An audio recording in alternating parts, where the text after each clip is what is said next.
Right, okay, Michael. I need you to think of a movie, any movie, okay? Because I got a really funny joke. Okay. You got any movie in your head? You right? Yeah, I got you. You got one, right? Mm-hmm. Okay. Yep. Okay, here we go. Right. So, Michael, the 2022 Academy Awards have the nominations have been released, and all the controversy that happens every year was drummed up.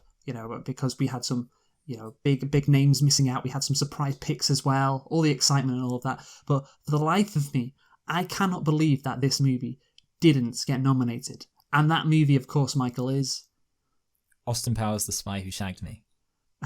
Why Austin Powers? I don't know. I don't know why it was the first movie I thought of. Okay, well, great. There we go. Austin. Why isn't that getting nominated? Huh? Yeah, it's a good thing I didn't think of like a good movie. Otherwise it wouldn't be anything like as funny. I know, right? Austin Powers is a good, decent movie. I know. Yeah, has its moments. Yeah. Let's get into a movie released maybe the same year. Oh yeah, that's very possible actually.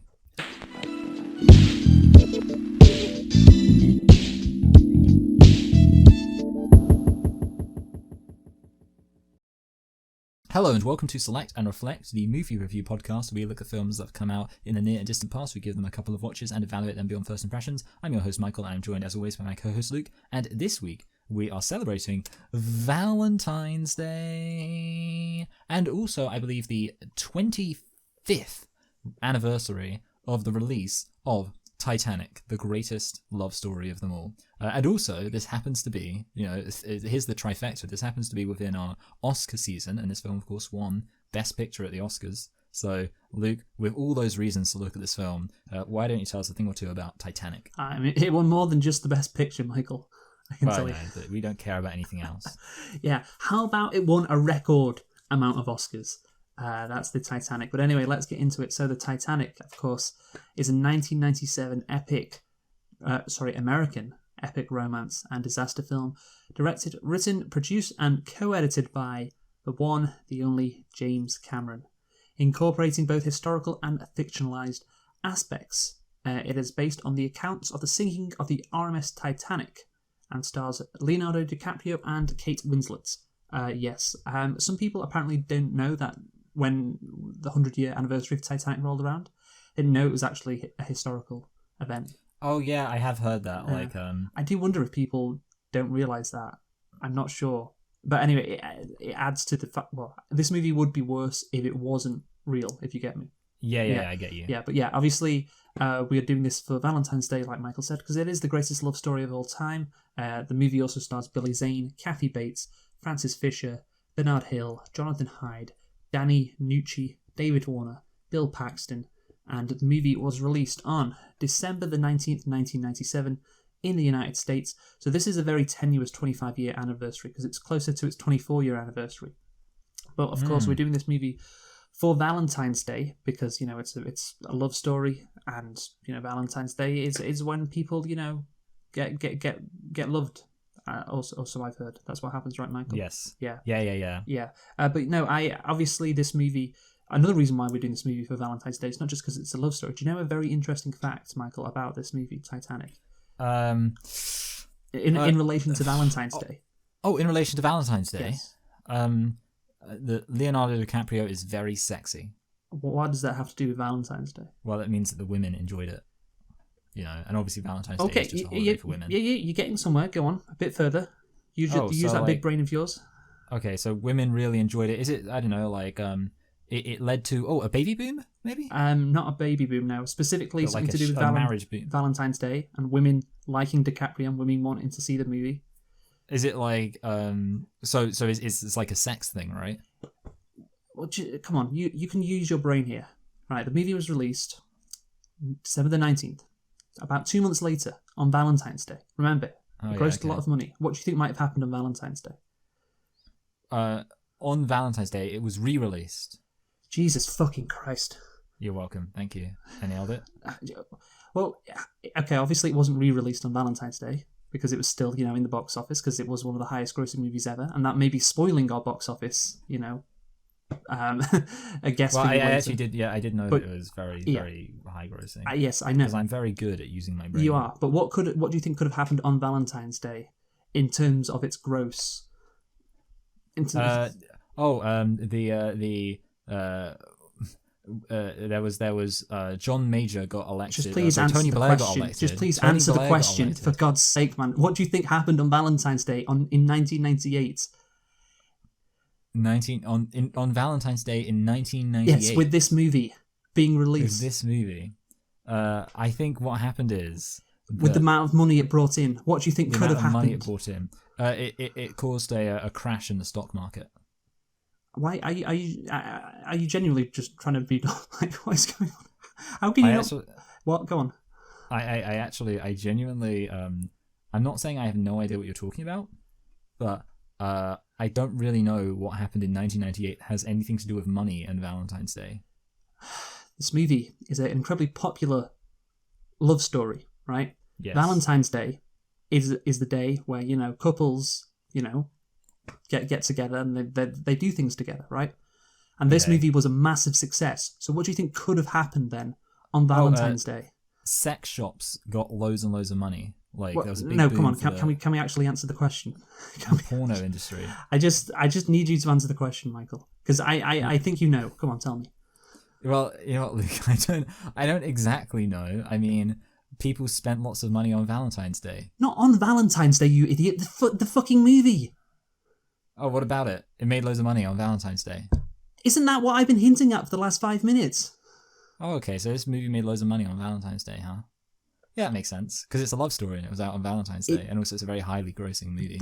The highest, of course, it got overtaken by Avatar, but this movie was the highest grossing in history for, what would be, 13 years, and the day it grossed the most money was Valentine's Day, 1998, and Valentine's Day 1998 was the record for the highest single gross of a movie, therefore, ever.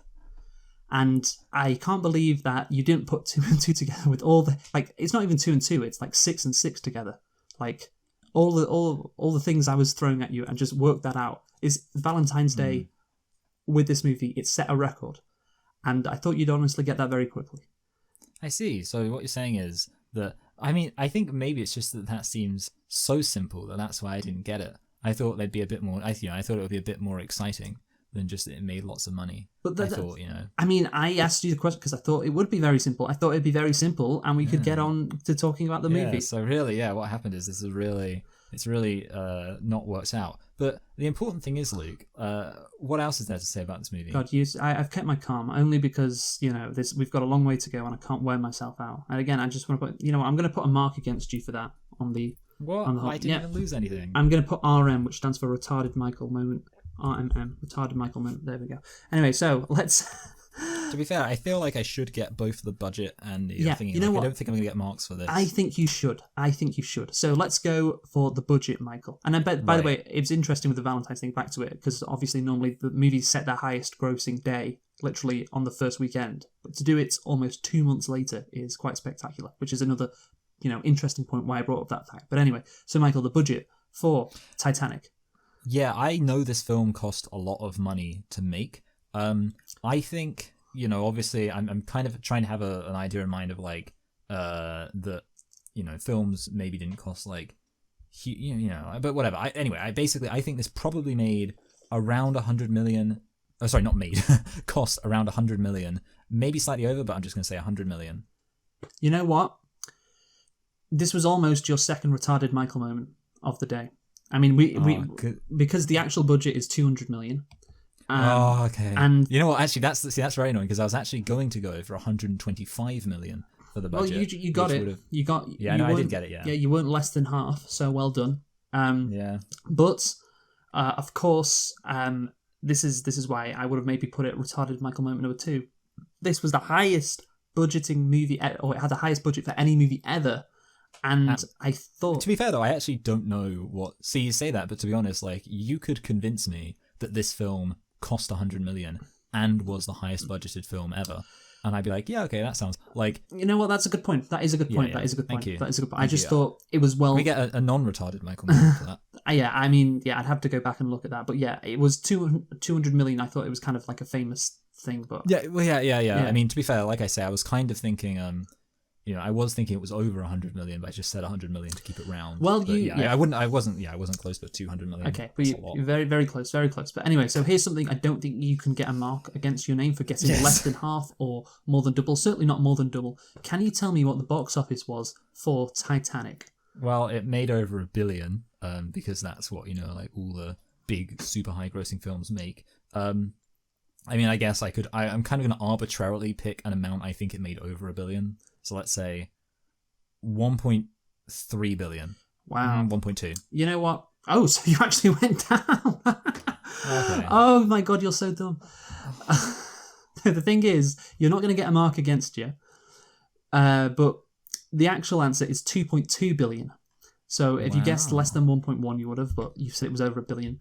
But the thing is, I looked, because I thought it was about 1.8, and it actually was, because it was re-released in 2012 for the 100th anniversary of the Titanic sinking. And of course, they had it in 3D, because back 10 years ago, everything was 3D. So that raked in an extra like 300 and something million. So yeah, 1.8 billion. Okay, yeah. I don't know what film, you probably don't know this, but what film was like the first film to break $1 billion? What was the first film to break $1 billion? Oh, that is a fucking good question. Yeah, because it's kind of like, because here's the thing. I know there was like a thing where like different, because am I right in saying, and I could be wrong about this and this would be embarrassing, did Phantom Menace beat Titanic? Or did it lose to Titanic? Okay, it didn't beat Titanic. I literally just said a few minutes ago, Avatar broke the record for highest grossing movie. Oh, sorry. Yeah, so thank you again for paying attention. Well done, James Cameron. A retarded Michael moment number 2, definitely there. But that was just me not listening. That doesn't count. No, that does count. I'm counting it. I can decide what counts. No, but you're right, yeah, again, and it's incredible how you don't know that, because it was quite infamous. It was famous how James Cameron, he smashed his own fucking record with Avatar, which was insane how and maybe he'll do it again with Avatar 2. Probably not. I'm guessing he won't, especially with COVID. But anyway, Michael. By the way, I do actually know that E.T. See, I know some of like the films that broke the record in the past. Obviously, Star Wars broke the record. Wars. I think E.T. broke the record after that. And then I think another film broke the record after that. Yeah. Maybe there wasn't a film until after E.T. But yeah, did you find out the info? I am looking right now, and I think the first movie to break $1 billion was The Lion King, which came out in 1994. Oh wow, okay, so that means that yeah. Well done, Lion King. Actually, no, sorry, Jurassic Park, 1993. Oh, that would make sense. Yeah, Jurassic Park, 1993. Oh god, Jurassic Park was so close to The Lion King. Wow. And that's the thing, it was like, can movies get incredible? So the record was 1.1 billion rounded up, which was Jurassic Park. And then Titanic comes in and initially makes 1.8 billion. Just, again, we're going to get into the release of the Titanic in a bit. Yeah, just go through it. Just incredible. Well on him. Anyway, did you like this movie, Michael, Titanic?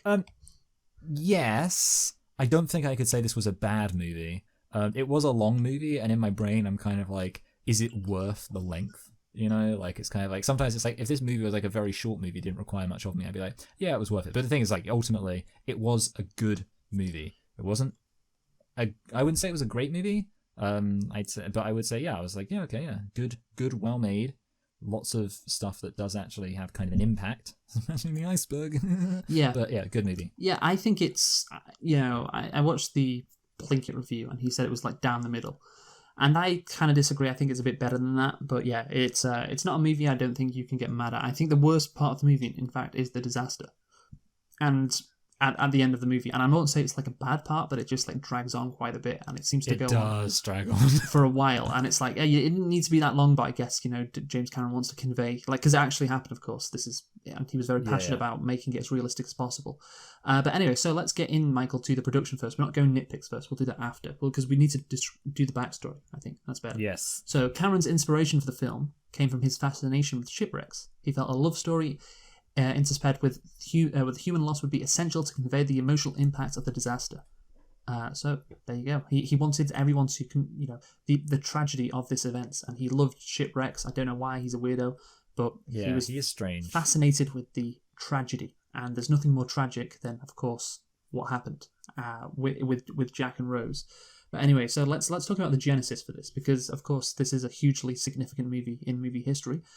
James Cameron had a long fascination with shipwrecks, and for him the Titanic was the Mount Everest of shipwrecks. He was almost past the point in his life where he felt he could consider an undersea expedition, but he still had a mental restlessness to live the life he had turned away from when he had switched from the sciences to the arts in college.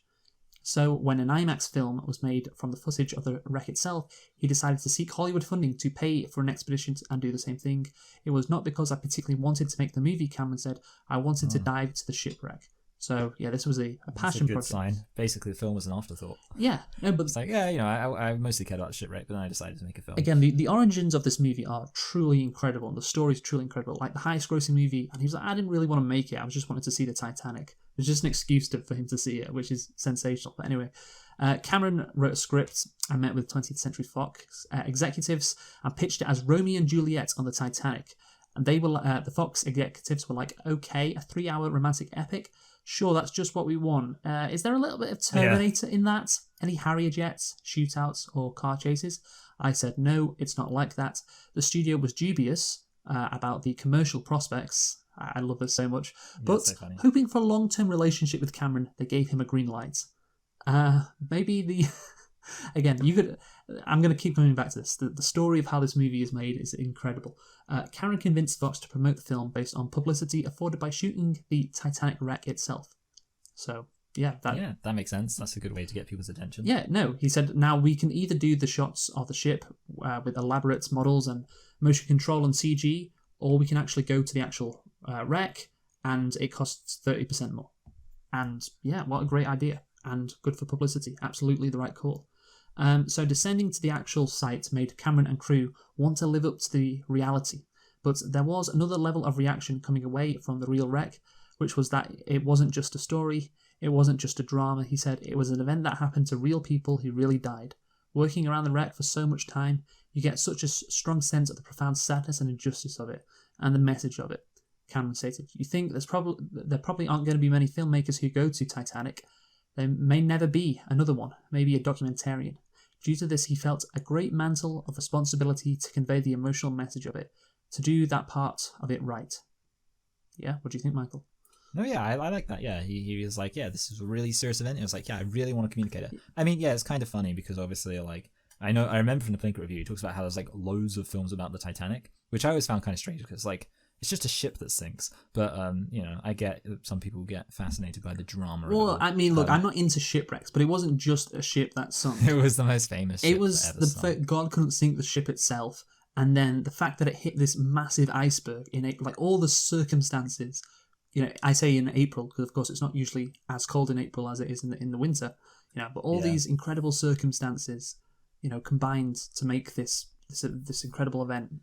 Yeah, but either way, well, the point is that, yeah, like I say, lots of people have made films about this, so yeah, I guess. But then, having said that, like nobody's made a film like this. James, yeah, well, that's the thing. Yeah, James Cameron kind of, I guess, made the definitive film. Although I did find out when I was looking around for this film that there is a Titanic 2 that was made in 2010, and I'm like, I really want to watch that. I really want to watch Titanic 2. Yes. So after filming the underwater shots, Cameron began writing the screenplay. He wanted to honour people who died during the sinking, so he spent ages researching the Titanic's crew and passengers. I read everything I could. I created an extremely detailed timeline of the ship's few days and a very detailed timeline of the last night of its life, he said, and I worked within that to write the script. I love that so much. And I got some historical experts to analyse what I'd written and comment on it, and I adjusted it. He paid meticulous attention to detail, even including a scene depicting the Californians' role in Titanic's demise, though this was later cut. And we'll get onto that later on. That sounds like an interesting little bit of info. Yeah, but basically he cared so much about it, and he used the structure of what happened and then wrote around that, or wrote into it, I guess. And that is brilliant. That's what everyone should do when writing about a historical Yeah, event. I feel like a lot of people don't. Take note, Ridley Scott, you twat. Yes, yeah. Take note, anybody who's produced a biopic in the last 10 years. Just, I don't know, every biopic just seems to lie. But this, again, he could have lied easily, but he didn't want to, because he wanted to make it as real as possible. He wanted to make it basically as close to a documentary as possible. And yes, that is exactly what you should do when you make a movie about a historical event. Absolutely, because there's the drama's already there. Of course, the drama's already there. Everyone knew about the Titanic. So Cameron felt the Titanic sinking was like a great novel that really happened. Oh my god, yes, that's literally what I was saying, yes, and that's the case with a load of historical events that are, of course, famous. It's like this thing that a person would write, but it really happened. But the event had become a mere morality tale. The film would give audiences the experience of living the history. Brock Lovett represented those who never connected with the human element of the tragedy, while the blossoming romance of Jack and Rose, Cameron believed would be the most engaging part of the story. Well, he got that right. When their love is finally destroyed, the audience would mourn the loss. He said, all my films are love stories, but in Titanic, I finally got the balance right. It's not a disaster film. It's a love story with a fastidious overlay of real history. And he said, well, why the love story, Michael? And he went into this a bit before, or I did, but basically said the story could not have been written better. The juxtaposition of rich and poor, the gender roles played out unto death, woman first, the stoicism and nobility of a bygone age, the magnificence of the great ship matched in scale only by the folly of the men who drove her hell-bent through the darkness, and above all the lesson that life is uncertain, the future is unknowable, the unthinkable possible.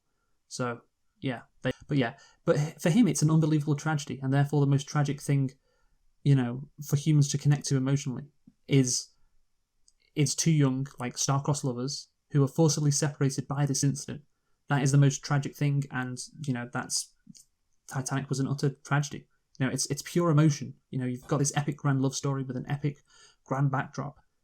And James Cameron does understand humanity so well. He understands what makes people tick, even though apparently he treats everyone on his set horribly.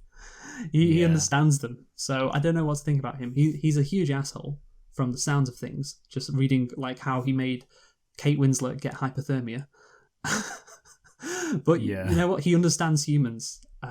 He is. Maybe he learned to understand humans so he can learn how to most properly and effectively torture them. Hey, maybe he's actually just a very involved psychopath. Like what we don't realize is the entire time he was filming all the people being killed, he had a raging boner. No, but the emotional side of the human brain, what makes us human, he understands that so well. But anyway, so that's why he decided to make the movie. Why he decided to make it a love story, or a tragic love story, because he wanted to really enhance the tragedy of the situation. And so let's talk about the release of the movie, Michael. So that was Cameron's idea. And then, of course, you have to, once you make the movie, you have to put it out there. So Titanic, eventually the budget began to mount, and it reached 200 million, a bit over 1 million per minute of screen time. Fox executives panicked and suggested an hour of cuts from the 3-hour film. They argued extended length would mean fewer showings, thus less revenue, even though long epics are more likely to help directors win Oscars. Cameron refused, telling Fox, "You want to cut my movie? You're going to have to fire me. I'll cut you." Yeah, literally. You're going to have to fire me. You want to fire me? You're going to have to kill me. He's cool. That is a fucking man who is dedicated to his craft. I respect that so much. But again, he had written Terminator and Aliens, but he put his balls on the line here. The executives did not want to start over because it would mean the loss of their investment, and they also, here's a great fact, but they also initially rejected Cameron's offer of forfeiting his share of the profits as an empty gesture, as they predicted profits would be unlikely. Oh dear. Oh my God. Yeah. That is incredible. How much money? So maybe Cameron's split was like 20%. And so Cameron, hey, do you want 20%? Which turned out to be, the profit was probably like 1.2 billion. So I don't know. Let's say it was about, Cameron made 200 million off this movie, probably. He just kind of, hey, do you want 200 million? You're basically the budget back. And fuck off. No way. Get out of here. It's not going to make money. Again, there should be a movie made about this movie, because that is an incredible fact. You could call it, since it's about a disaster film, you could call it The Disaster Artist. I think that would be a good name for a movie about a movie. A Titanic battle to get this movie made. And for its... You could call it Titanic 2. Yes. Titanic 2, indeed. So 20th Century Fox and Paramount Pictures co-financed Titanic, with Paramount handling the North American distribution and Fox the international. They expected Cameron to complete the film for July the 2nd, 1997. The film was to be released on this date to exploit the lucrative summer season ticket sales, when blockbuster films usually do better. Good point. Again, so much consensus knowledge. What's that word I'm looking for, Michael? When everybody thinks one thing. God damn it. I was going to say like tradition, which obviously, but I know. Hive mind. Yeah, that's hive mind. I think it begins with a C. I'll think about it later. Maybe someone listening knows. But anyway, everyone thinks one thing. It's like, oh yeah, you've got to release it in the summer. That's when blockbusters do better. Oh, this movie isn't going to make any money. And you release it around Christmas. And of course, what's the date which got the most money, Michael? Oh, I think it might have been Pancake Day. Valentine's Day, of course. And yeah, I even though this movie was in theatres for a long time, I don't think it would have been survived to February if it was released on July the 2nd, 1997. So yeah. Again, this is this is something that is quite incredible. What happened. But anyway, let's move on because it gets even better. So Cameron said the film's special effects were too complicated and that releasing the film for the summer would not be possible. And basically, Paramount pushed back the release to December the 19th, 1997. This fueled speculation that the film itself was a disaster.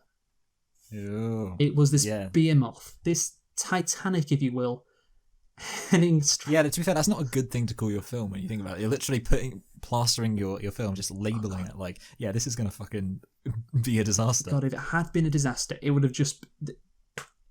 fucking film critics wouldn't have even had to do any work. It's like, just watch the movie. That's what happened to the actual movie. This unsinkable thing, this massive being-off, it hits, I guess the iceberg would be just the box office. It just crumbles and Cameron loses everything. But anyway, so before Titanic's release, various film critics predicted the film would be a significant disappointment at the box office, especially since it was the most expensive film ever made at the time. When it was shown to the press in autumn of 97, it was with massive forebodings since the people in charge of the screenings believed that they were on the verge of losing their jobs because of this great albatross of a picture on which finally two studios had combined to share the great load of its making. Cameron also thought he was headed for disaster. At one point during filming, we laboured the last 6 months on Titanic in the absolute knowledge that the studio would lose $100 million. It was a certainty. As the film neared release, venom was spat at Cameron for what was seen as his hubris and monumental extravagance. A bit like the Titanic, eh? That's true, yeah. A film critic for the LA Times wrote that Cameron's overweening pride has come close to capsizing this project. See, the Titanic references. Wow, that must have been so annoying to deal with. Yeah, even before... I understand why James Cameron's an arsehole now. Oh yeah, absolutely. And the film was a hackneyed, completely derivative copy of old Hollywood romances. But here's the thing, Michael.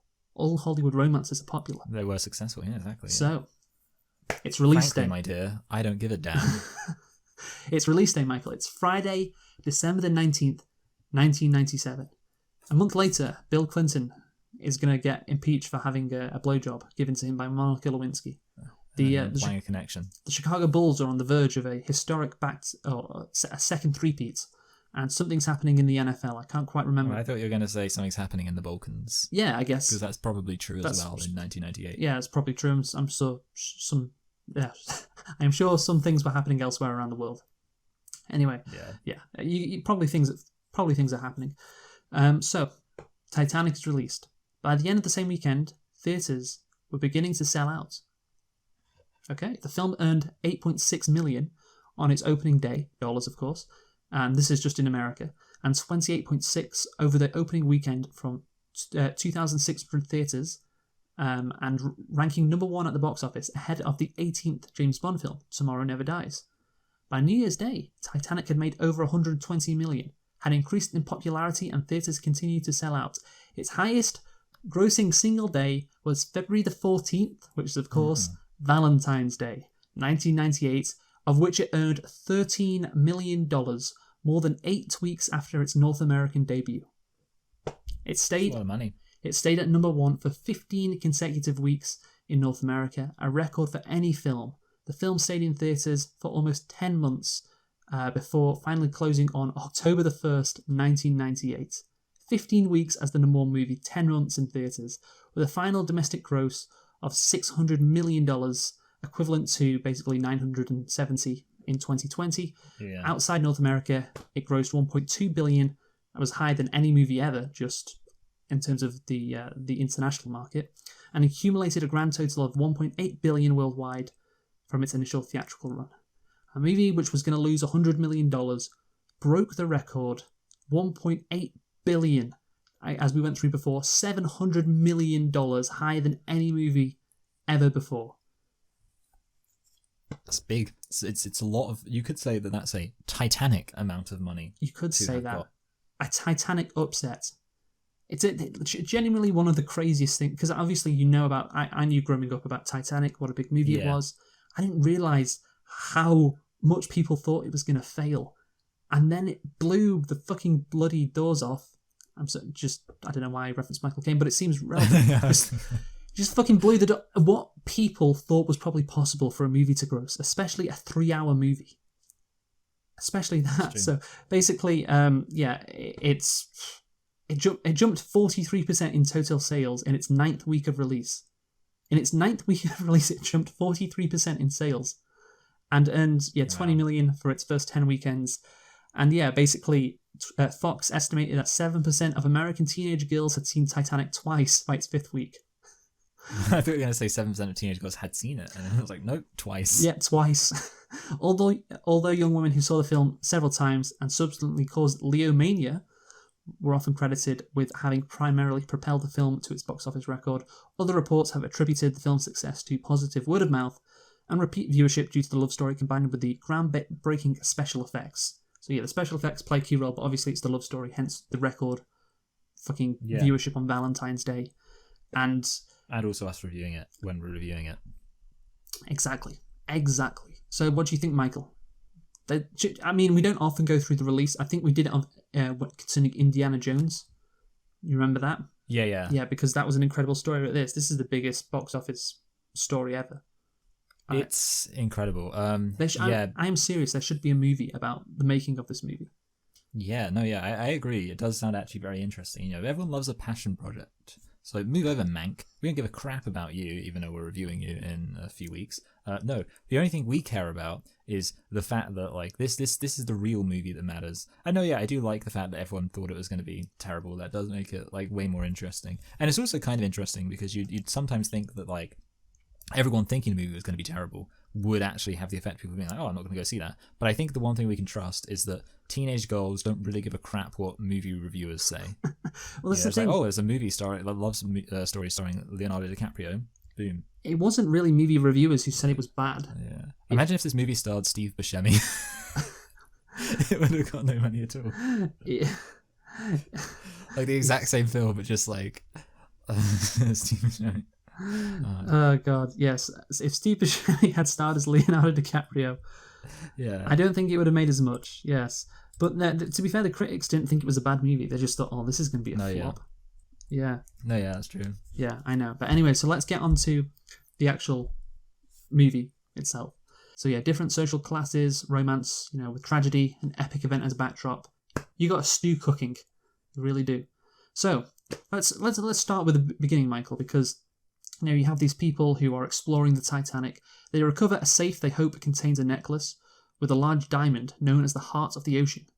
They hope that happens. Yeah. But of course, they find a drawing of a young nude woman wearing the necklace instead. And of course, the sketch is dated April the 14th, 1912, the same day the Titanic struck the iceberg that caused it to sink. I love this opening and how Rose, is brought into the story. It is a great idea, the intrigue, of the necklace. The necklace is around this woman in a drawing 84 years ago. It's incredibly interesting, and the fact that she has to go to this random place in the middle of the Atlantic. Do you know where it is, Titanic in the Atlantic, Michael?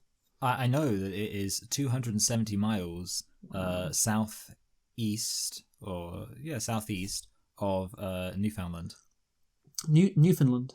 Newfoundland, sorry. Yeah. I like to pronounce it how it's spelled. Yeah.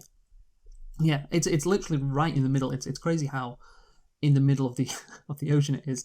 But anyway, so I like how this woman is going back to this exact spot where she was 84 years ago to tell this story. And, the intrigue about the necklace. It's a great opening, it is. So, Rose... Well, you need to point out that, some people have actually said that they don't like the modern day stuff. I'm going to get into that now. Okay, we're going to. Okay, yeah, cool. Yeah. So I'm just saying the if you're going to do the modern day stuff, the right way to introduce this character is with what's this nude painting of a woman with the heart of the ocean actually on her? This is crazy. It's a great idea to start. So anyway, Rose Dawson, the woman in the drawing, and her granddaughter are brought above the boat. Rose recounts her experience aboard Titanic. You could have just started this movie in the past, of course. But the connection to the modern day, I think, is a great idea. And this is where I differ with those people you mentioned, Michael. Because it makes Rose more relatable if she exists in the modern world. She isn't some weird person from another time. This woman is still alive today. It connects the modern world with that old world, it feels more real. And I do think that is the case. And Michael, feel free to disagree if you do. No, I don't dislike it. I think. I mean, I think maybe like having it kind of happen in the middle of the film, I can kind of get the idea of like people being. See, the thing is, I kind of feel like in a way, I can understand the idea that if you're really engrossed in the film, then actually the cutaways would kind of annoy you. So in a way, it's almost like because I wasn't like super engrossed in this film. Like it was a good film. I wasn't like super invested. I wasn't teenage girl levels of invested in it, and therefore, me personally, I wasn't that annoyed when it cut away. But I know for a fact that Dylan was annoyed when it would cut away. He told me, he said he really didn't like the fact it would cut away, and that tells me that Dylan must have been teenage girl levels of invested in it. Oh, we're going to get onto that. I mentioned Dylan later. But yeah, I mean, maybe he's complaining about a specific scene when it happens. But, I mean, whatever. Dylan okay, I think I might know the scene. But no, yeah, basically, yeah, I agree with you that actually, for me, it just added to the film. Yeah, it does. Really take anything away. It adds to it, because I think if it's just like, if the movie is just set in the past, and you just have this love story, it doesn't feel, and you've got the connection with the necklace to modern day. Yeah, and also, I mean, the other thing about it is, like, obviously, if you know about the kind of history around James Cameron's enthusiasm for the Titanic, and that's one of the reasons you find this film interesting, then it kind of harkens to that by starting the film with people exploring the Titanic. Yes, and it's like, the Titanic, isn't it interesting because of the necklace and like all these artifacts and all, that's where the captain stayed, that's the grand staircase and all of that stuff. But it's like, actually no, it's the tragedy, that's the real story of the Titanic. And you have this woman who was there, and she managed to, of course, she lived that, and that's incredible. And of course, she's old, but she'd be dead by now. But in certainly 1997, yeah, it was possible to have someone who was on the Titanic and lived and was like, basically an adult, back then. So my great grandma, who died in 2012, was alive when the Titanic sailed. Yeah, I mean, or not sailed, whatever the word is for it. No, I don't mind. You can say that. Sailed, lol.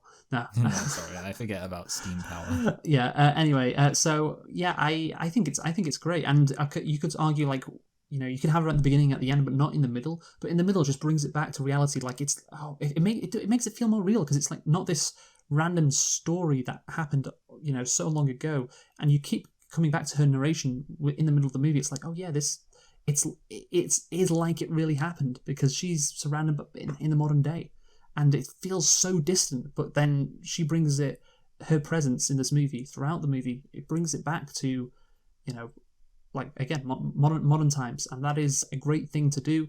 And if the Titanic sank in 1812, or I don't know, fucking like maybe like 15 years earlier, and this movie was... Yeah, then you couldn't do this. Yeah, you couldn't do it, because then this woman would be like 115. I'm like, that's probably a bit too old. That's like, she might be the oldest woman alive. But no, you can do this.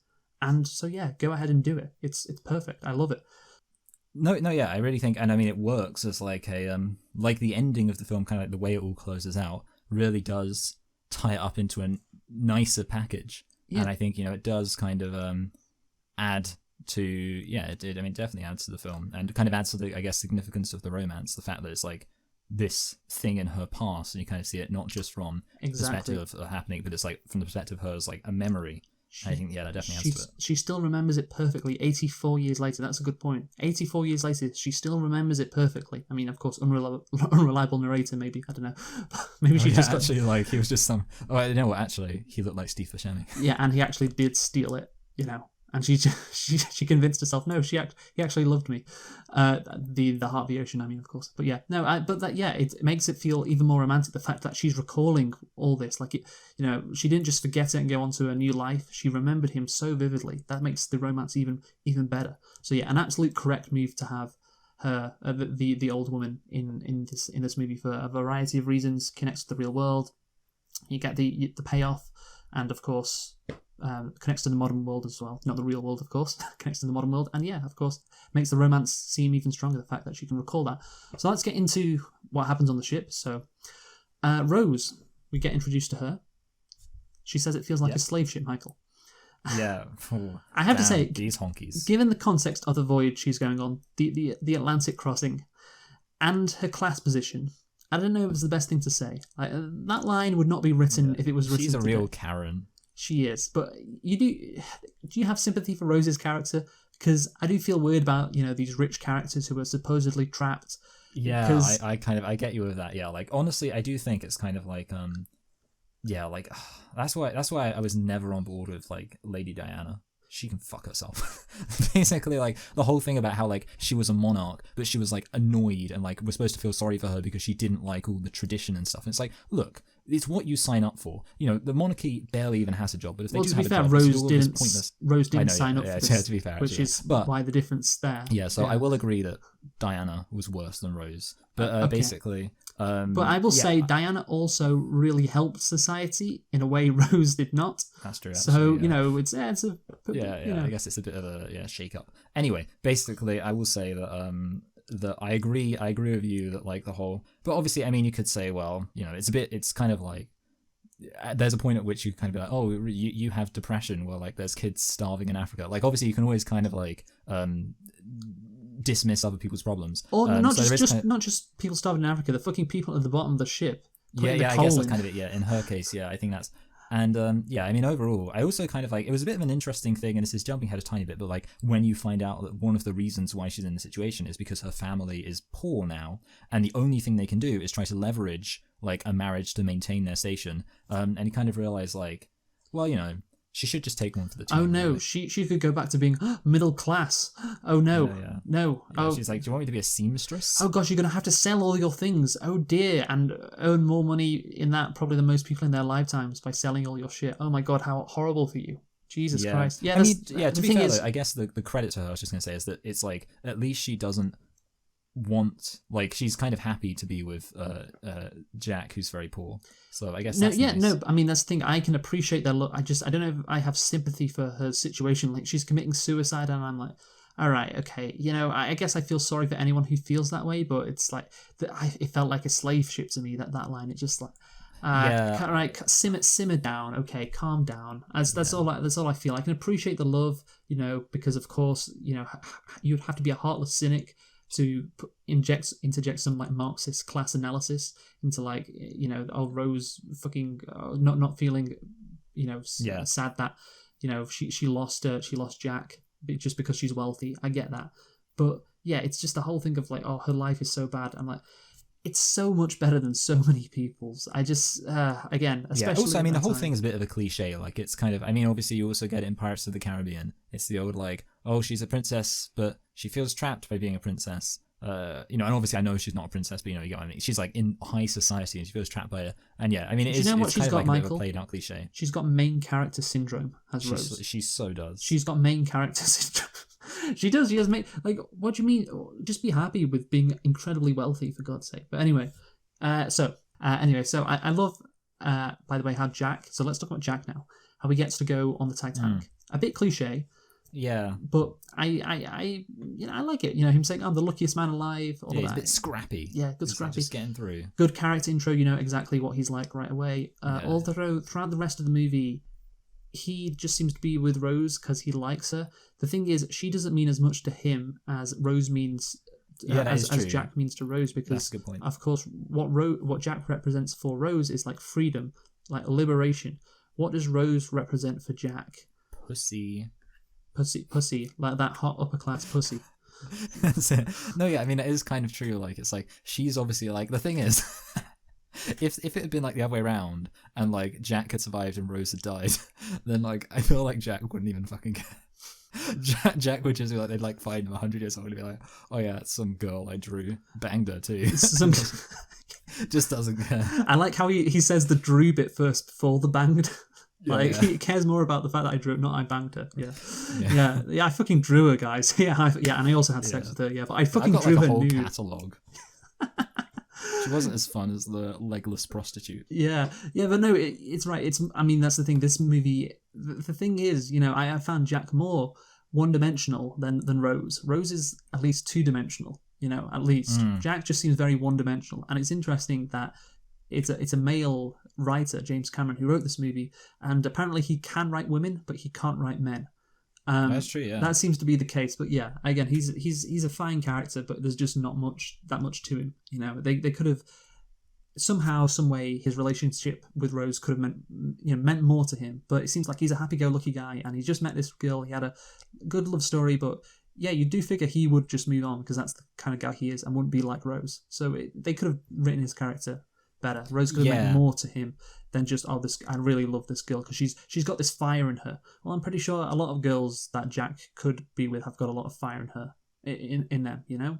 I'm just saying, you know. Well, I mean, also, maybe you could say this is kind of part of like the main character syndrome, where it's like there's no like we're not given a reason why Jack's really like attracted to her. He's just attracted to her because like she's the main character. Yes. I mean, it is like literally what happens in like 50 Shades of Grey. Yeah, and Twilight. All that. Yeah, exactly. Yeah, I know. I mean, this movie is better than those, just to be clear. But there is a problem. So anyway, let's talk about James Cameron showing the wonder and the joy of the Titanic, because this means a lot. There's a lot of shots of these massive pistons, I guess that's what they are, that are moving up and down. Yeah. You know, a really good choice to show the enormity of the ship, like next to some guy who's, you know, helping with that. The captain being excited about going this fast, and of course Jack seeing the dolphins and shouting, "I'm the king of the world." Yeah. Yeah. Cameron That's a classic line. He does you know, that little 5-minute stretch, he does such a good job at communicating the awesomeness of this historic ship. He really does. You can tell he loves the Titanic in general, doesn't he? No, yeah, and I really did like the dolphins thing. It's kind of like it's very whimsical. Yes, and you know, I think it's good to have like a little bit of whimsicalness to accompany it's magical. Magnitude. Yeah, it's magical, and of course Jack had never been on any ship like this, and of course most of the audience hadn't. And you put him there at the head of the ship singing "I'm the king of the world." It's a perfect line. He does a great job, and of course it makes me want to do it. Yeah, it does. Stand at the front of a ship and just say that. I bet there is somebody doing it. You know what I was thinking though, like in the rich place, they're all talking about like kind of politics and stuff, and then in the poor place, they're all just like dancing and drinking. And I was thinking, to be honest, I'd rather hang out in the rich place. Of course, you fucking would. I know, yeah. Because you're thinking, a weirdo. Yeah, but again, I feel like, you know, obviously most people do like running around and dancing. So I mean, honestly, I can appreciate that. Honestly, a bit of both is good. Yeah, that's true. Honestly, yeah, I think Jack should have started up a political conversation with her, maybe about class. That would have worked. Yeah, perhaps so. But yeah, so there were some people who weren't happy with the class element. You know, in his 2012 study of the lives of the passengers, historian Richard Davenport Hines said Cameron's film diabolized rich Americans and educated English, anathematizing them. Sorry, anathematizing. There we go. See, I said it right, and then you go on. You say it. Go on. Anathematizing them. Anathematizing. Yeah. No, anathematizing their emotional restraints. Good tailoring. God, this guy likes his long words, doesn't he? Fucking hell. Punctilious manners and grammatical training, while it made romantic heroes of the poor Irish and the unlettered. Oh my God, this guy, Richard Davenport Hines, does not like the poor Irish. Damn Irish. There's just so much classism dripping from him. Yeah, that's the thing. I bet the upper class Britons did not like this movie. Upper class Americans probably didn't care because they didn't see themselves like this because they drive trucks. Well, they're new money. Yeah, they're new money, but yeah, they drive trucks and like listen to country music. Yeah. And yeah, do cocaine. So the ones in the cities. So yeah, they can't be like fucking Calvin Hines. But yeah, Calvin Hines is a great character, a great villain.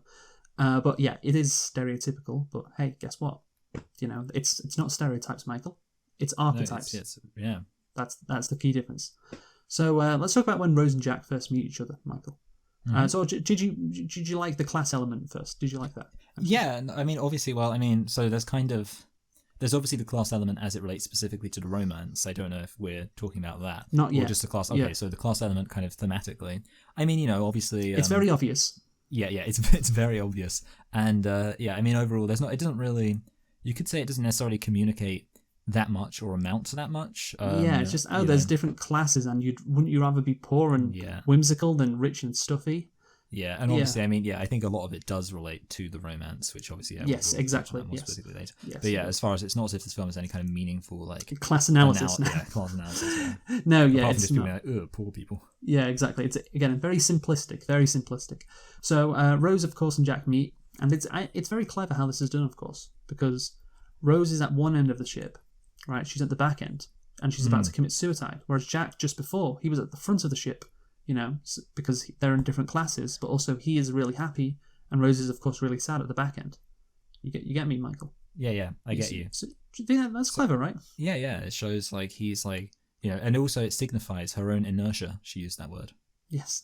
Yeah, and of course he eventually drags her towards him, towards the front of the ship, moving forward, where he was, away from her class and towards happiness. So yes, it's good symbolic stuff there from James Cameron. And then I love the conversation that they have when Jack is trying to get Rose down. That's some good dialogue, because the dialogue ain't that great in this movie. Yeah, like a lot of it's pretty, Yeah, but that bit is good. That bit is good. And yeah, Jack, of course, he is just so charismatic and charming. Yeah, exactly. DiCaprio's everything you could want out of that character, isn't he? No, yeah, and I did like the idea of that he does obviously be like, oh, if you're gonna do it, I'm gonna have to jump in after you. Like, he appeals to her sense of selflessness, being like, hey, you're gonna inconvenience me, so don't do it. So let's talk about the class in terms of the romance, Michael, of course, because like you said, this movie is basically Romeo and Juliet, but with classes. So that's the twist. You have the upper class falling in love with the lower class. Again, it's incredibly simplistic, and the storyline has been done to death. Two star-crossed lovers who aren't meant to fall in love, but do. The thing is though, I find myself enjoying it. Maybe because of the performances, I don't know. There just seems to be so much joy when they are together.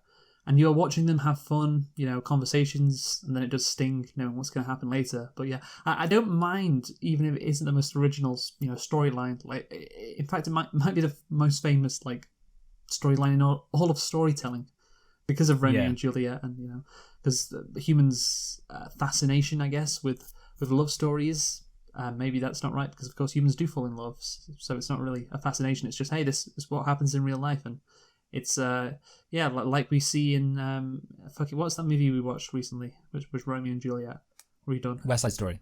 That's it, fucking West Side Story. Yeah, it's like why those kind of movies are popular, isn't it?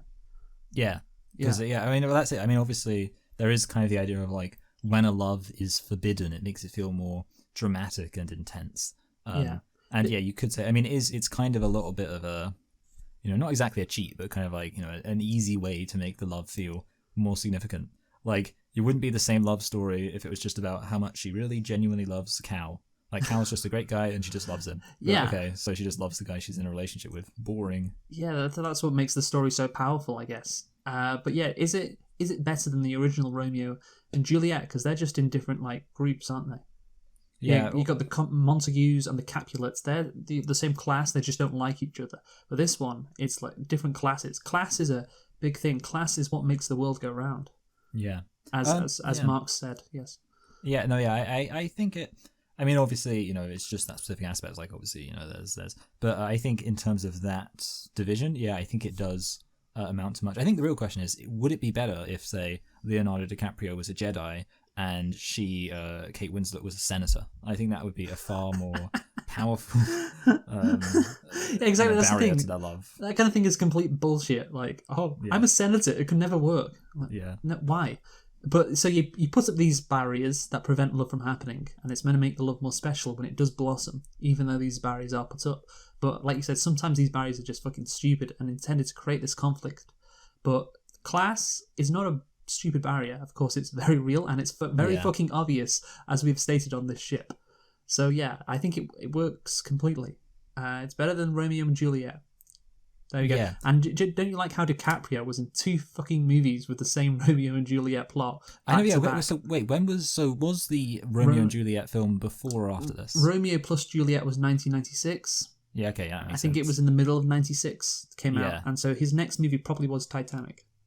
Yeah, that makes sense. Yeah, and because I was kind of thinking about the fact he was in that film, and that's obviously they are very, very similar. It's the same story. I mean, Romeo and Juliet is literally, Romeo plus Juliet is literally a modern retelling of Romeo and Juliet, and this is of course the same, just but like Cameron said it, but just with classes instead of different families. But yeah, the classes thing, it works better in my opinion, because people can relate to it more, because the Montagues and the Capulets are the 2 rich, powerful families who don't like each other. Who the fuck cares? So, I mean, obviously it's very popular, but people are in a class. They understand. Oh, Like if you Yeah. married, And also, I mean, there's more substance to like the differences, like kind yes, of with that's the what I was Montagues and talking about Capulets. before. Yeah, Yes. it's just like oh, they're just Two different. se- They say they're different. Yeah, exactly. That's what I said before. They're just two different fucking groups. Same class. They just don't like each other. That there is a, like you said, Michael, a more substantive difference if they are in different classes.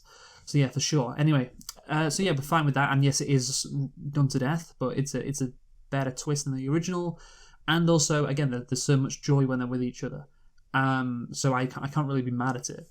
But obviously, you have the dinner scene, the contrast. It goes back to the class thing. Actually, you have a better time when you are enjoying yourself, and with the lower classes, they know how to have fun, and the upper classes are awful. So if you want to live your life, you can't be rich basically, or you can't be super rich, I guess. And yeah, again, it's very simple, but the joy exhibited is great when they're dancing, Rose and Jack. It's just joyful. It's just happy. Yeah. No, yeah. I mean, obviously, you could say it's a little bit like the song "Common People" by that band, whatever is it? I don't know what the band is. But you know that song, "Who was there with the common people?" It's all about like a rich girl who wants. But that's a bit more cynical. Yes, well, yeah, that is, I guess, the cynical interpretation of this. But I think there's some.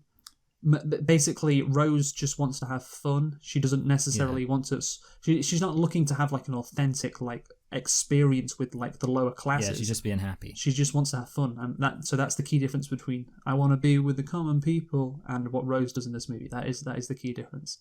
And I think obviously that does make it better. And no, I do like, and obviously, I mean, you could say, here's the thing though, you could say in some sense, I'm wondering, you could say possibly that it makes the actual romance between the two characters a bit less significant because it's just like, for her, it kind of seems a bit more like the fact she wants to escape this life almost means like Jack could have been anyone in that sense, because it's kind of like what really matters is the world Jack opens up to her. And you could say like, because I kind of have thought like, for me, it kind of feels like the actual interpersonal relationship isn't necessarily something I'm as invested in, like, because it's more like about what Rose wants just in terms of her situation. I'm not sure. Yeah, for me, it's kind of like, in a way, wow. If I compared it to just like other films where like characters seem to fall in love just not because of their situation, but just because they meet someone and really like them, that actually feels like the romance is a bit more real, because it's like, oh yeah, they love this person because they've got to know this person and recognize like things they have in common, that kind of stuff. In this case, it's just like she's like, well, I hate my life and this person's offering me a different life, so I'm gonna go with it. I'm not sure, maybe that's but he brings her back from like feeling suicidal. Yeah, that's I guess, the key thing. It's it's like she's I guess he does open her eyes, like in the Aladdin fucking I can show you the world. That would have been a good song for this. Yeah, it would have been a great song for this. Yeah. But crucially, of course, it's Jack. She's the reason why she enjoys life. Again, that's why I think it enhances the romance, if anything, because he represents something, and she lives her life afterwards, as we see in those photos, in such a way because of Jack. He had such a profound effect on her. It's just not the same the other way around. Anyway, so let's talk about now, Michael. Rose deciding she wants to be with Jack. Yes. This is one of the bad elements of the movie. Yeah. Because she says, "Oh, I can't be with you, Jack," while they're having that conversation up on the deck, just before. No, it is after. Yeah. So they have the conversation after Rose talks about the lifeboats, and it's that may come into play later. A Chekhov's gun, Michael. Very, very clever. Yes, they checked off that gun. Yes, fucking. Did someone go into this movie not knowing what was going to happen to the Titanic? Oh yeah, that'd be really fun. Yeah. Yeah. Anyway, so it might actually have only been 12 hours from when Rose is like, "No, I can't see you again, Jack," to "Jack, yes, I have to see you again. I want to be with you." And there is an unbelievable lack of build up to this moment, because this is the crucial moment in the movie, really, apart from when the iceberg hits, perhaps. It's a crucial moment because this is she makes a choice that she's going to be with Jack. She's going to reject her old life, and she just appears next to him at the head of the ship, and it just seems such a manufactured moment, because she decides to go back to Jack so quickly because she sees that little girl being told what to do, and it's like, how is that? She's experienced being that little girl her whole life. That wouldn't have been a game-changing moment for her. It's like, oh, I can't believe that's what that could be me. It's like that's been your whole life up to that point. Yeah. So I mean, if anything, that probably was her. Yeah, well, that's what I'm saying. Yeah. That is her. So how is just Yeah. like this shocking like epiphany moment? Like, oh, this little girl's being told to sit up straight. That's what's happened to me all my life. She already knows that experience, so it makes no sense that would make her rush out towards Jack. And again, the short amount of time, like 12 hours from no, I reject you, Jack, to actually, yeah, Jack, let's get back together. They have to basically, they're constrained by having to fit a whole romance into just one transatlantic trip that wasn't even finished. So you either have a lot of time between them, but you can't do that because, of course, there's a limited time. The Titanic, was going along until it hit the iceberg. So you have to have a more significant moment than just that, in my opinion. You have to have a more significant moment for her to go back to Jack. Maybe another conversation with Cal, something like that. So anyway, and of course, she suddenly turns up behind him. Celine Dion's "My Heart Will Go On" starts playing. It should be a huge moment in the movie, and it is, but I think it's executed rather haphazardly and rashly. Just not as well done as it could have been. But yeah, that's an issue with the build up to that moment. But then when they are together and she says, "I'm flying," and she's recalling,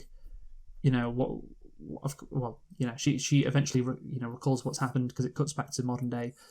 That is a great moment. That's a great movie moment. That's what James Cameron is best at. When DiCaprio's holding Rose up and she says, "I'm flying." It's a truly great moment. Yeah, no, yeah. That moment is classic, and that's obviously it's like peak romance, just out there, just experiencing the world together, just and the trust of him holding her, and she's like, "Yeah, this is great." Yeah. No, it's fucking perfect, really. That's what James Cameron does so well.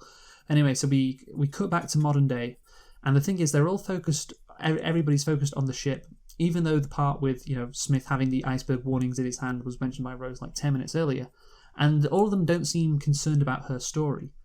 And I think they should be a little concerned at least, saying, "Wow, that's a great memory you have," or something.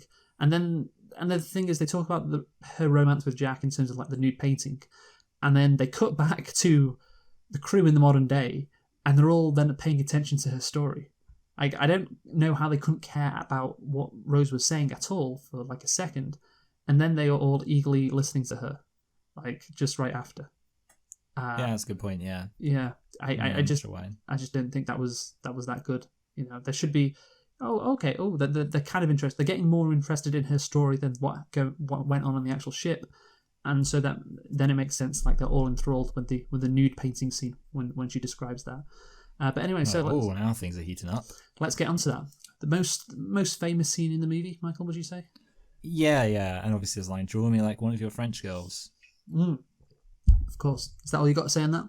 Well, no, yeah. I mean, obviously it's like, the thing is like people. I guess like the thing is it came out before like everybody had the internet, so everyone could get porn as easily.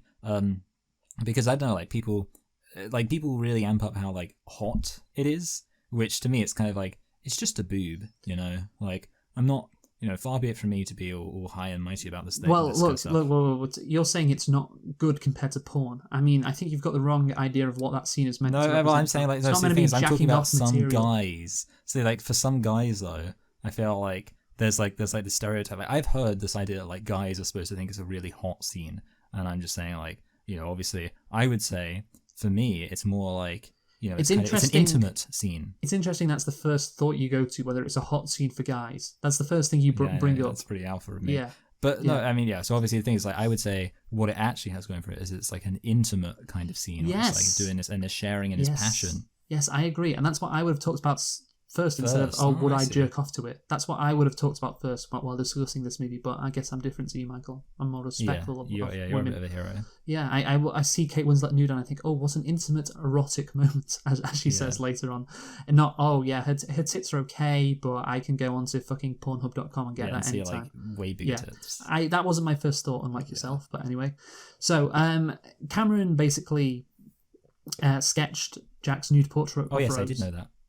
Which he feels has the backdrop of repression. You know what it means for her, the freedom she must be feeling. It's kind of exhilarating for that reason. Yes, freedom, I'm letting it, I'm showing you everything. This is who I am. It's symbolic and, of course, a great scene at the same time. You know what it means for her? The nude scene was DiCaprio and Winslet's first scene together. It wasn't by any kind of design. although I couldn't have designed it better. There's a nervousness and an energy and a hesitance in them, Cameron stated. They had rehearsed together, but they hadn't shot anything together. If I'd had a choice, I probably would have preferred to put it deeper into the body of the shoot. Cameron said he and his crew were just trying to find things to shoot because the big set wasn't ready for months, so we were scrambling around trying to fill in anything we could get to shoot. So that's why it was the first scene. Oh, yeah, no, yeah, and I kind of get what you're saying about, it means like a better performance because there is that kind of nervousness. Yeah, I do think, though, Rose is a bit too forward with it, because it should have been like a spur of the moment thing, but and maybe it came from the fact that this was literally the first scene that they filmed together, so she hadn't got a sense of the character yet properly, or what she was like. But the way Rose says it in the movie, she says it like it was planned, like this was her plan all along. Right. She's worked this out. Yeah, exactly. It did seem like, okay, this is what we're going to do now, so get ready. Instead of, actually, why don't you draw me like one of your French girls? I mean, she wouldn't say it like that. Yeah, and it's also, like, she does say it like as if, she's been like rehearsing it. She's like, I want you to draw me like one of your French girls. Right, it's 11 p.m, so now you're going to draw me like one of your French girls. That's the plan. Yeah, that's it. She's like takes out the itinerary. Yes. I worked it all out. Yes, but again, she says draw, and I always thought it was paint. Oh, yeah. Did you think it was paint or draw? Well, I think it's, seeing the film. Sorry, I get you. So that, the line. What else am I talking about? Sorry, for a minute I thought you were saying that you always thought that he had paint. So I was a bit confused. Yeah, but I get what you're saying. So I want you to paint me like one of your French girls. Yeah, because I always thought that was the line, but of course it doesn't make sense because because he doesn't do it. I can't really say you're when you say paint, I'm like, oh yeah, I feel like I might have heard some people say paint, but I don't really I couldn't really tell you whether or not I had like a idea about what it was. So I always thought that was the line, of course, but it's draw, and it's the same thing with. I mean, maybe it's just me, but it's the same thing with Darth Vader not saying Luke, "I am your father" or whatever. He doesn't actually say that, for instance, in Empire Strikes Back. Exactly. Yeah, but it's regardless of the line, it's another great moment, another great movie moment, a great idea from James Cameron. And it's the perfect to get her to expose herself, and it's freedom. And hey, this is who I am. I'm finally can expose myself to another person, literally and metaphorically. So great stuff from James Cameron. And the hesitancy with the drawing being their first scene together works. So fucking couldn't have worked better, like Cameron said. So and of course then it cuts back to her saying that it was the most erotic moment of her life. Yes, and that's a classic line in that like people like to be like, ew. Well, Dylan does. 100-year-old woman said. Yeah, Dylan likes it. Dylan likes to complain about it. Yeah, because he likes to jack off to Kate Winslet, which apparently is what you thought of as well. Wrong. So maybe I'm just different. I'm a man who's different, ladies. I just don't care about that scene, for Kate Winslet's tits. I care about it because of her liberation, And do you care about? So, how did you feel about her saying it was an erotic moment when she's 100? I thought it was a nice line. You thought it was sweet, yeah. I thought it was sweet. I was like, that's a nice line, And again, it's what I said before at the beginning, linking back to modern day makes it feel more real. So I'm all for that, and her saying that line is a great line. So of course they'd later evade Cal's servant Lovejoy and have sex in a car inside the cargo hold, and of course again the steamed up windows, Michael. Yes, James Cameron knows what he's doing, doesn't he? Yeah, that was pretty sexy. Like considering how non-explicit it is, exactly. It's very effective. Yeah, exactly, because you literally you have one shot of them together, and that's it in the actual car. After the actual sex scene, I mean, and then that's it, and that's all you need, and it's great, and then I think obviously let's sum up on the romance now. Because it was good. It's great for all the reasons described, really. It's, it is love, I guess, is a universal experience. And yes, it is cliche, but the happiness and the sadness of the loss that Rose felt, of course, it's devastating, it's powerful, it's emotional, reminds us why we're human, Michael. It does. I mean, there's a reason why Romeo and Juliet was popular 500 years ago, and 500 years later, Titanic was the most popular movie. And even like Avatar contains very similar elements, doesn't it, Michael? Yeah, that is true. Yeah, obviously the different species of aliens, or different planets. People love this romance. This type of romance, and if you do it effectively and well with some great movie moments and scenes, and it can be so impactful. And The only downside to the romance, I guess, is the dialogue. Yeah, I do agree that the dialogue's like... Ugh. I mean, it's kind of like, it's weird because it's like hard to, for me at least, it's hard to point out specifically what I don't like about the dialogue, but it just doesn't land. Well, I'll tell you a big good. You can tell me, yeah. Jack says Rose so many times. That is true. He does say Rose a lot. Because when you talk to somebody just in casual conversation and you know them, you don't say their first name. That's a good point, Luke. Yeah. But sometimes, of course, I say Michael when I'm teeing you up to say something. But, yeah, exactly, yeah. But if I was talking to you in real life, I wouldn't say, hey, Michael, hey, Michael, hey, Michael, before every single time we... Yeah, every single... But he does it. I mean, I know we're not lovers, Michael, but yes. Even if you are lovers, you don't do that. Because I feel like the reason why we say each other's names is because like is part of the fact we're doing the podcast. So it's kind of because like that's the thing. Yeah, if you're just like talking normally, you don't say people's names. Like I can think about times I've spoken to people normally. It's been rare, but I've done it occasionally. And I don't just like say people's names. Yeah, it's like, oh, Rose, get that. Rose, go over there. Come on, let's go, Rose. Rose, where are you? Come on, move out the way, Rose. Maybe he's just trying to remember her name because like he's been with so many other people. He's just like, got to remember her name. Yeah, maybe that is the reality. Yeah, but yeah, and then there is some very clunky dialogue sometimes as well, which we're not going to go through. But yeah, the dialogue is quite bad, and that is something that could be improved. But there we go.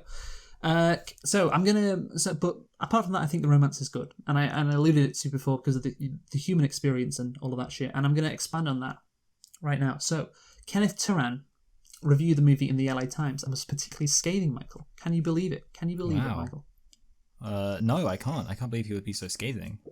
So, dismissing the emotive elements, he stated, "What really brings on the tears in Cameron's insistence that writing this kind of movie is within his abilities. Not only is it not, but it is also not even close. So we can't write this kind of movie, Michael. He just can't do it." And later argued that the only reason the film won Oscars was box office totals. And I would say, well, surely it is within his ability, because so many people went to see it because of its emotive elements. That's the thing. He said, the emotive elements in this movie aren't good. He can't write this kind of movie. I'm like, well, surely in terms of someone deciding, or the most objective arbiter to decide whether a movie is good at, displaying emotional elements is if people go and see it and cry and like love it, and that's what fucking so many people did with this movie. So surely just the box office totals prove that yes, James Cameron can write this kind of movie. He can do the emotion of it. He understands human emotions well. Otherwise, fucking $1.8 billion wouldn't have been, Yeah, basically this guy's saying he didn't like it. Maybe he didn't think it was as good as porn. Maybe. So in 1998, Cameron responded to the backlash, and Turan's review in particular, by writing, "Titanic is not a film that is sucking people in with flashy hype and spitting them out onto the streets feeling let down and ripped off." That is true. They are returning again and again and again to repeat an experience that is taking a 3-hour and 14-minute chunk of their lives and dragging others with them so they can share the emotion. Cameron emphasised from people of all ages, ranging from 8 to 80. I mean, I don't know about 8, but... and from, whatever. People, I guess people see weirder movies at that kind of age. And from all backgrounds, were celebrating their own essential humanity by seeing it. Yes, celebrating their own essential humanity, Michael. What a good line. He described the script as earnest and straightforward and said it intentionally incorporates universals of human experience and emotion that are timeless and familiar because they reflect our basic emotional fabric, and that the film was able to succeed in this way by dealing with archetypes. He did not see it as pandering. Turan mistakes archetype for cliché, he said. "I don't share his view that the best scripts are only the ones that explore the perimeter of human experience or flashily pirouette their witty and cynical dialogue for our admiration." Oh, so he's saying like it's kind of basic and that's the point. Like, this is just the essence of brilliance. Yes, what he's saying, Michael, what James Cameron is saying is this is a movie for the people. This is a movie for humanity. Oh, wow, what a Marxist. It's for the people. I won't go that far. But that's what he's saying. This is a movie for the people. This is a movie everyone can enjoy. It is meant to be universally loved. And that's okay. And I completely agree with him. You can have these kind of movies where everyone can see it and it's quite kind of basic, but that's the point. Because what we enjoy is, we have these universal experiences, and you can say they're cliche, but at the end of the day, that's what most humans fucking experience. So most humans can experience this, and therefore they can go out and enjoy this movie. And I get like what he's saying. It's a movie for the people, like just like Romeo and Juliet was a play, like I guess for the people. Yeah. How it reached the masses. That's what Shakespeare did. Respect this movie for what it does. It's something special that can touch everyone. You know, it's a simple. You go back to a simpler time in history. It's a very simple movie. Everyone can enjoy it, and you know you can slag it off all you like and say, "Oh, the dialogue's not good," and this indie movie with wittier dialogue is a better movie. Okay, I would probably agree because this movie isn't going to be rated too high. But God, there is a definite place. There is a definite place in movies for a movie like this. There is definitely that place, and just let people enjoy stuff, man. It's not. Yeah, that's kind of my attitude. Yeah, like basically, obviously, yeah, like I say, this film is not a fantastic work of art, and it's kind of limited by the fact that it is being kind of basic and simple. But that doesn't make it bad. It makes it, if anything, like kind of basic and simple. Like getting basic and simple right is good.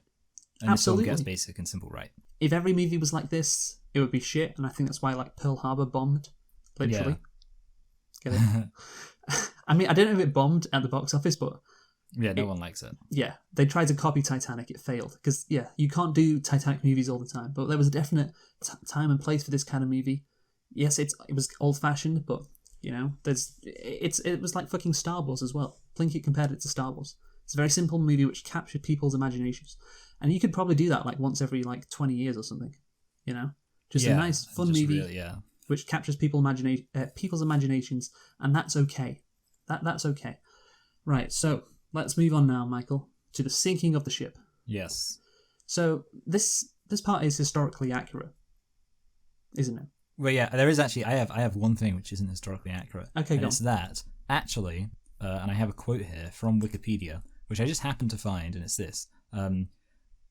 On 14th April 1912, Titanic's radio operators received 6 messages from other ships warning of drifting ice, which passengers on Titanic had began to notice during the afternoon. So this is my big thing. Like they act as if like seeing an iceberg is this big momentous thing, but actually turns out that people had already been seeing the icebergs for the whole of that day, and the big reveal was just that an iceberg was in the way. So yeah, there you go. It's not that they just saw an iceberg. Like, they've been seeing icebergs the whole time. And everyone had been seeing icebergs, but it's just that they hit one. Yeah, it's crazy. I think the iceberg that they hit was really big as well. Yeah. I think, yeah. It's probably one of those things where, like, it had, like, loads of stuff underneath it, too. That's what they say about icebergs. Yeah, that is what they say about icebergs. That's one of the biggest facts I know about icebergs. Yeah. And as well, that's where you get some letters from as well. I know, yeah, exactly, yeah. I can't believe that, it's kind of crazy to think that you can just grow letters on them. Yeah, I know. So Cameron said from the beginning of the shoot, they had a very clear picture of what happened on the ship that night. I had a library that filled a whole wall of my writing office with Titanic stuff because I wanted it to be right, especially if we were going to dive to the ship. That set the bar higher in a way. It elevated the movie in a sense. We wanted this to be a definitive visualization of this moment in history, as if you've gone back in a time machine and shot it. Yes, I love it. I love it, James Cameron. That's how you should treat historical movies, as if you went back in a time machine and shot it. Because otherwise, if you make shit up about a historical event, what is the point in doing a movie about a historical event? What's the point? There's no point in doing a movie about a historical event if you're going to just make shit up about it. Like, I guess significant shit. You can fill around the edges, okay, that's fine. But the big things he gets right, he wanted to get them right, and he did. And yeah, it's shot very well. You understand everything about the dynamics of what's going on once the iceberg hits. With the lifeboats, the time, etc. And apparently, what happened with the iceberg hitting is exactly what happened. Yeah. It's just he does it really, really well. So all of that stuff with the accuracy is great. And of course, you said that there was an issue before the accuracy, but that's fine. Yeah. It becomes like a disaster movie then, with Jack trying to be rescued by Rose. And I guess if you think about it. If you were going into a movie called Titanic, you would expect it to be a disaster movie. And you consider, like, in the 90s, disaster movies were very popular. And then you're watching it, like, 2 hours through, and you're like, oh, yeah, this is a disaster movie in it. It's quite weird, isn't it? Yeah, it is. And I think it really works. Obviously, like, I'm not that, like, I haven't seen that many disaster movies. And to be honest, like, I was, like, in the 90s. Yeah. The thing is, I never, like, in a way, I kind of didn't get it. Because I was like, it just seems like it's just going to be, like, it's almost like that kind of in my brain I was like, it's just too much going on. Like I didn't get how you could like have a movie about like a comet hitting Earth. It's just like, well, everyone's just going to die, right? I don't know, but basically, like this is a good example of how it does make sense, because it's like you obviously the way disaster movies work is you have the characters and you get invested in the characters, and then you have the disaster happen. And in this case, it's really good because it was like the disaster. It's a very specific disaster, and you kind of do have the elements play out quite well. And I do think, yeah, as a disaster movie, I mean, you could say obviously there's other disaster movies where it's slightly more bombastic and you get slightly more spectacle. You could say that in a way the history limits kind of the spectacle. There's no massive explosions, but it's kind of, the intimacy of it, I guess, in terms of like the very specific things that happens kind of works. Oh no, yeah, absolutely. And like you said, you form the characters, then you have a disaster. Great thing in disaster movies, if you can do this, is to make it so that basically disaster, the disaster part of the disaster movie is kind of an afterthought because you're so invested in the characters, and that's the case with this movie. Yeah, so that makes it a good disaster movie because when that shit happens, it's so much more impactful. And obviously you have, it's such a diversion compared to the rest of the movie. I think the process of the Titanic sinking, of course, was quite slow. It took like a couple of hours. Yeah. So, to build up the tension, you need Rose rescuing Jack. I think it works well. I don't think you really need to do it again after Rose, jumps after Jack. Yeah, it does. It draws it out. Yeah, it does, and they go back down into the ship, and it's like, Jesus Christ, right? Yeah, There's a lot of them being rescued, and that goes to what I was saying before about the ending. It's like, okay, right, there's a lot of attention being paid to the disaster, but I guess that's the reason why Titanic is famous. So I understand why James Cameron did that. Yeah, I mean, I think the issue with it that I kind of thought, like, and especially when it's really getting Jack out, and like rescuing him, is like when you know how the film's going to end, it's kind of like, do we really need all of this stuff about like trying to get Jack, safe? I mean, you can have that when he's in handcuffs because Rose is showing his devotion, but it's like when they go back down and again that they're locked in the Titanic and they have to use the key underwater. It's like, all right, you don't really need this. But anyway, so the chaos on the Titanic. Let's talk about that now because I love this. It's done really well. You got the infamous violins in the background.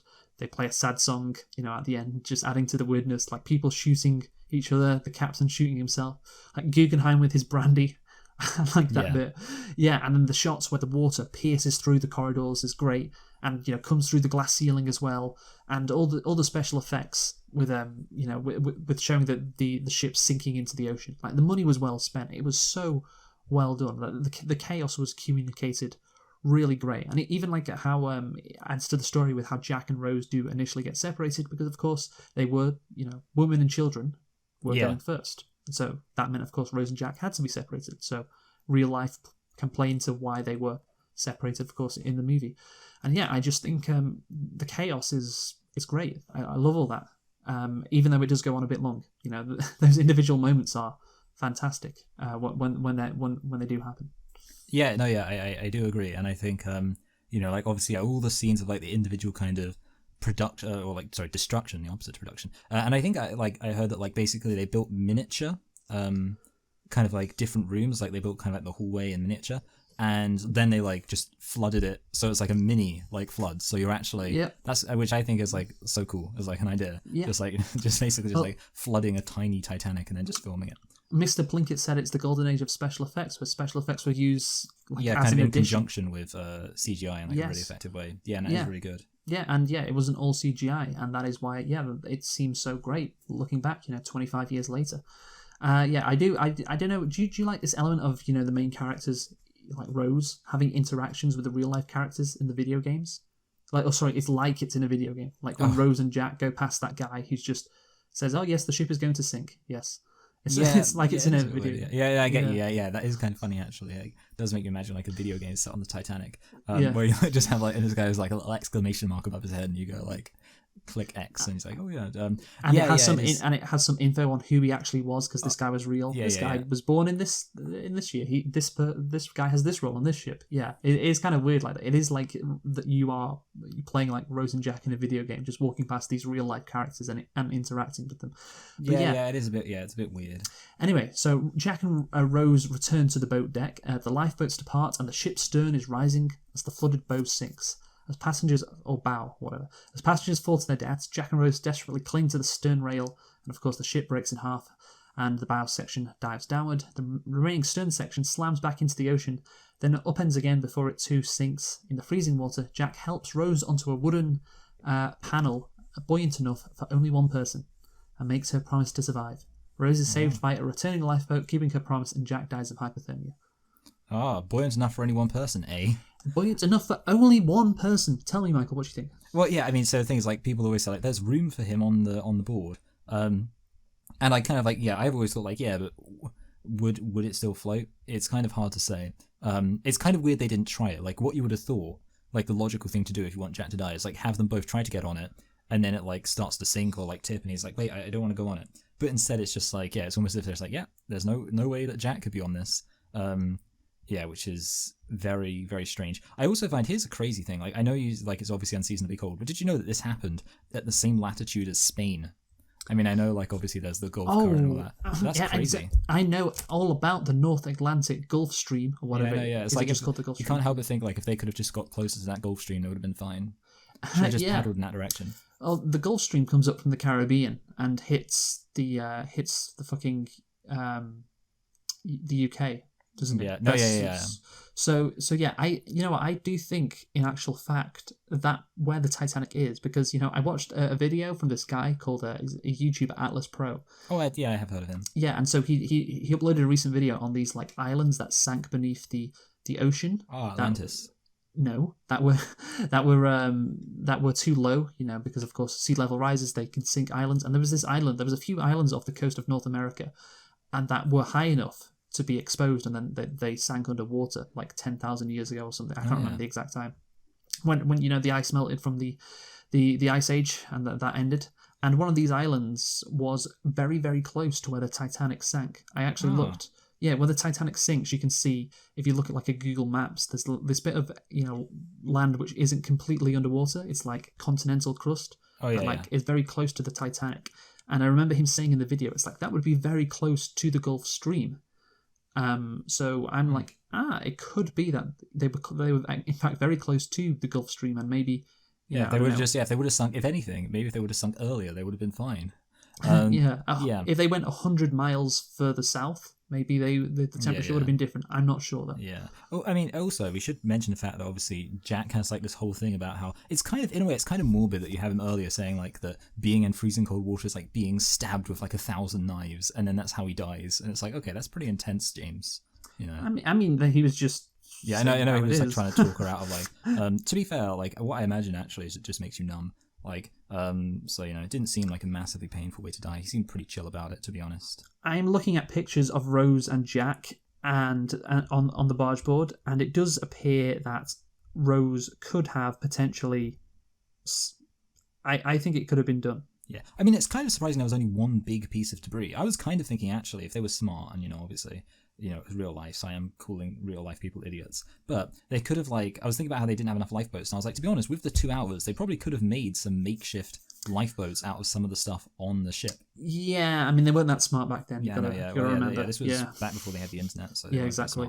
No, I'm actually looking at, what? I think Rose could have at least give it a fucking go. Yeah, like that's it, yeah. She could at least give it a go. But of course, she has main character syndrome. Yeah, exactly, that's it. Jack she wasn't even thinking about him. Yeah, Jack is just sacrificing. Yeah, he thought it'd be awkward to bring it up, so he's just. Yeah, exactly. It's all about her. It's all about Rose. Fuck, God. Now that's the thing. I can understand why guys would hate Rose. Yeah. Or or not just Rose. The idea of Rose, because of stuff like that at the end of the movie. Like, oh yes, you will die for me. Oh, I love you even more now, even though I could perhaps help you, but. You dying for me just shows how much you love me and how much I love you. And again, it's kawaii. It's annoying, but yeah, of course, like the movie said, it was only buoyant enough for one person, so that was the clear intention. So yeah, it's just it's more of a nitpick if anything, but it becomes such a big conversation among the internet that it becomes we have to address it in the non-nitpick section, even though we haven't actually done nitpicks yet, of course. Yes. Yes. What a gaffe. Yeah. Anyway, so Lovett abandons his search after hearing Rose's story.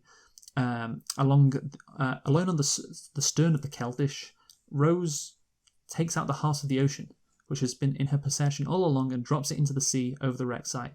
While she is asleep in her bed, her photos on the dresser depict a life of freedom and adventure inspired by her early conversations with Jack. A young Rose reunites with Jack at the Titanic's grand staircase, applauded by those who died on the ship. And there you go, a lovely ending, really. And there's the thing, they could have. It was interesting. Well, I was interested how they were going to end this the first time I watched it, and I think that's a great ending.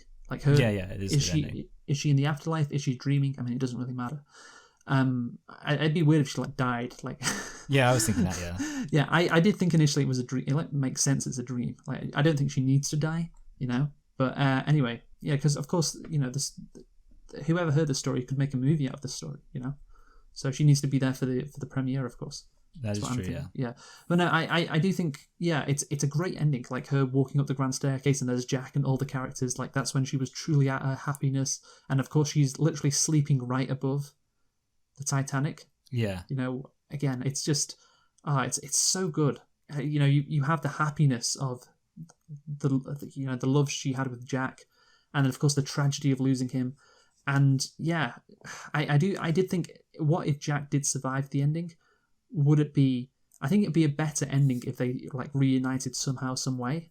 Like that would be an incredibly emotional ending. But the movie is better for it that he died, because it's more emotional if he dies. Yeah, that's it. Yeah, he had to die, and that's what she was thinking about. She was thinking, "Oh, I could let him on here, but it won't be as good of a story." Yes, it won't. And that's the thing. It's a better love story that he dies because, of course, tragedy. It like love is inherently, of course, it's emotional, and you add the tragedy onto the happiness, makes it more emotional. It's basic maths, Michael. That's how maths works. And yeah, you combine that with a real piece of history. Yeah, this fucking disaster happening in the background, and that's what separates them. It's beautiful, and it's a beautiful ending.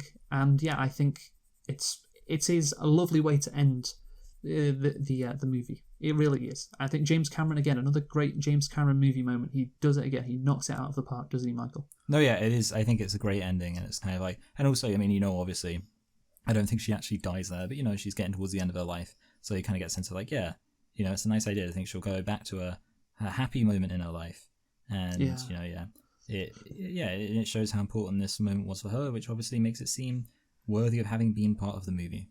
Let us conclude, Michael. You go first. So yeah, this movie is very effective, and I kind of agree with you that like it obviously does a lot of like the basic stuff well. Obviously I think there are romantic films that affect me on kind of like a deeper level, because I'm like, yeah, this romance feels more real, and obviously I'd say on balance those films are better. I'd say the romance in this film is kind of, it does the basics well, which obviously means it's better than some romance films, which I don't think even do the basics well. But it's, obviously limited by the basics. And I do think there are issues. Like, I think some of the characters and the dialogue is a bit like, and obviously the class analysis and stuff like that doesn't really get much beyond, just sort of pedestrian.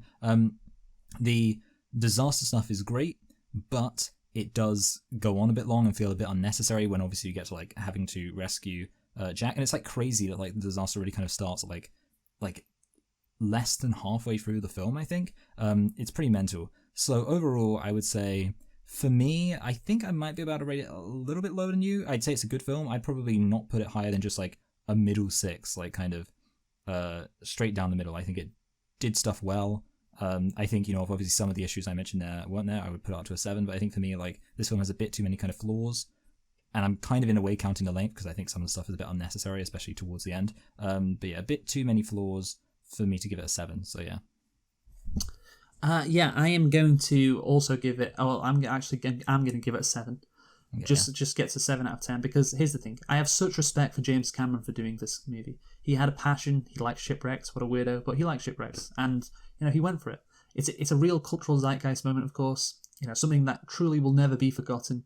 And everything lined up perfectly, of course, with the special effects and the romance, and the when it was released, of course, as well. And yeah, old-fashioned romance.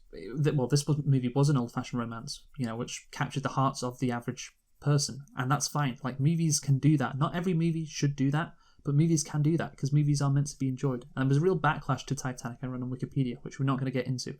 And yeah, I guess it's cool to hate stuff which is really popular, and I think hopefully that has died down and people can just appreciate that. Hey, this movie is a movie that a lot of people enjoy because it captures humans' emotions more than any other movie maybe. And I'm thinking like, and that doesn't mean it's like the best movie ever, or it's the best movie delving into what the human mind or psychology and on emotions, but just on like a sheer frequency level of like how many people it emotionally touched. It's got to be the best, and that is something, because when you watch movies, you're meant to feel stuff, and again, this movie doesn't like insult the viewer's intelligence like other, like, I guess, movies where, you know, because there is this argument with these shitty blockbuster movies that come out in the summer. People do say, oh, just let, you know, oh, just let people enjoy stuff, man. Even though it's a shitty comic book movie that makes no sense and the plot has a ton of holes in, just let people enjoy it. Like, no, because it's a bad movie. They're just churning this shit out. They're insulting their viewers' intelligence who go to watch it thinking, oh, you'll put up with this crap. Here you go. Here's fucking Jurassic World Dominion, which we saw a trailer for this week, which will undoubtedly be a pile of shit. Here you go. Fucking enjoy that. This is not that movie.